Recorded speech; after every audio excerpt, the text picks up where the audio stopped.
Grup Unit Utara Rusia pada 21 Juli merilis rekaman penghancuran personel Ukraina di kota Volchansk.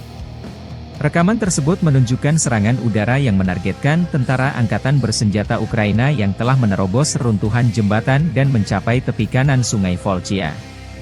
Serangan ini menyoroti intensitas konflik yang terus berlangsung di wilayah tersebut. Tentara Ukraina yang berada di lokasi tersebut digempur dengan bom luncur FAB-500, senjata yang dikenal karena daya ledaknya yang besar dan kemampuan untuk menghancurkan target dengan presisi tinggi. Rekaman tersebut memperlihatkan dampak signifikan dari serangan tersebut, dengan ledakan besar yang menghantam posisi pasukan Ukraina. Keberhasilan serangan ini menambah tekanan pada pasukan Ukraina di area konflik tersebut. Penggunaan bom FAB-500 dalam operasi ini menunjukkan strategi Rusia untuk menggunakan kekuatan udara dalam menghancurkan target darat yang sulit dijangkau.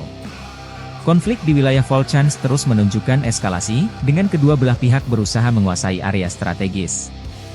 Situasi ini menambah urgensi bagi komunitas internasional untuk mencari solusi diplomatik guna meredakan ketegangan dan mengakhiri pertumpahan darah.